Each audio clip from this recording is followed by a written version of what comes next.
హంసధ్వని కార్యక్రమానికి స్వాగతం సుస్వాగతం.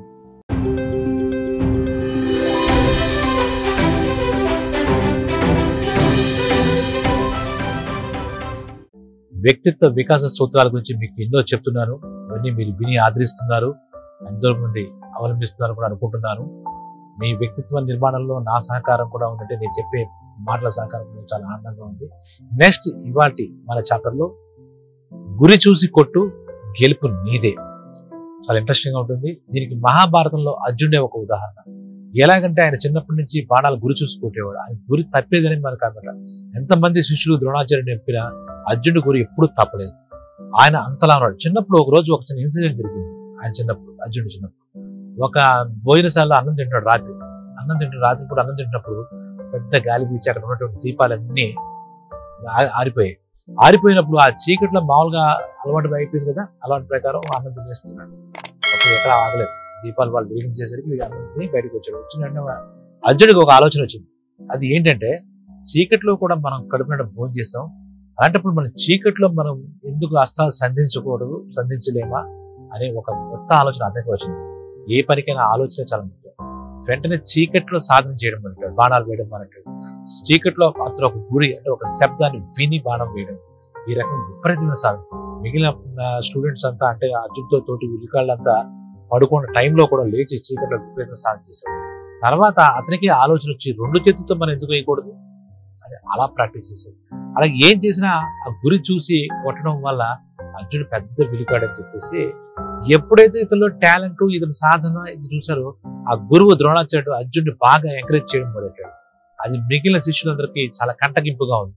ఒకరోజు వెళ్ళి అడిగేసి ఏంటి అర్జునుడు ఎక్కువ మీరు ప్యాంపర్ చేస్తున్నారు, గారం చేస్తున్నారు, మేమంతా మీ దగ్గర నేర్చుకుంటాం, మీ శిష్యులేం కదా, అలాంటప్పుడు అతనికి ఎందుకు అంత ఇంపార్టెన్స్ ఇచ్చారని చెప్పి వీళ్ళు ఆవేదన వెళ్ళొచ్చారు.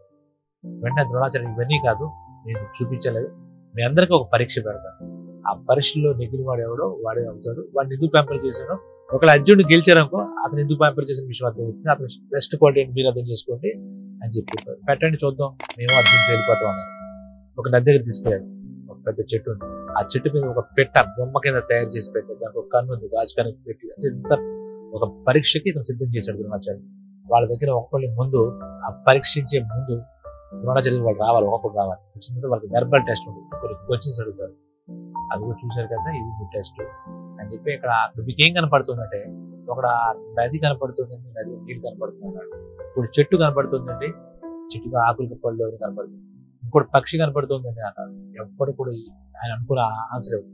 అప్పుడు ఆఖరిగా ద్రోణాచార్యుడు అర్జునుడు పిలిచి, నీకేం కనపడుతుంది? పక్షి గుడ్డు కనపడుతుందంటే, ఆ గుడ్డునే చూడొచ్చు కొట్టాలని చెప్పి చూస్తాను. అది లక్ష్యం అంటే, ఆ గురి అంటే అది. అందుకే అతను బెస్ట్ స్టూడెంట్ అయ్యాడు, విలుకాడు అయ్యాడు. అతనికి మీరెవరు సాగడం చూసుకుంటున్నారు. అందుకే మత్స్యంత్రం కొట్టినప్పుడు కూడా కింద నీళ్ళలో చూసి పైన చేపలు కూడా తిరుగుతూ ఉంటుంది. అది కూడా కదలకుండా ఒక్క దెబ్బతో గురి చూసుకుంటాడు. కాబట్టి గురి చూసుకుంటే గెలుపు నీది అనడానికి సవ్యసాచి అయినటువంటి అర్జునుడు మనకు ఉదాహరణ మహాభారతం. అలాగే మనం కూడా గురి చూడాలి. మన యువత అనుకున్న మన లక్ష్యం వైపు మన గురి ఎప్పుడూ ఉండాలి. ఆ గురి వైపు అంటే ఆ గురి చూసి కొట్టాలి. అదే రకంగా గురి చూసి కొట్టాలని ఎంతో సాధన చేయాలి, కఠోర సాధన చేయాలి. ఖచ్చితంగా గెలుపు మీదే అవుతుంది. డియర్ ఫ్రెండ్స్, అర్జునుడు మన ఆదర్శంగా తీసుకోవాలి ఈ నిమిషంలో గురి చూసి కొట్టడం. సో డియర్ ఫ్రెండ్స్, మళ్ళీ మరో వ్యక్తిత్వ వికాస పాఠంతో మీ ముందుకు వస్తాను.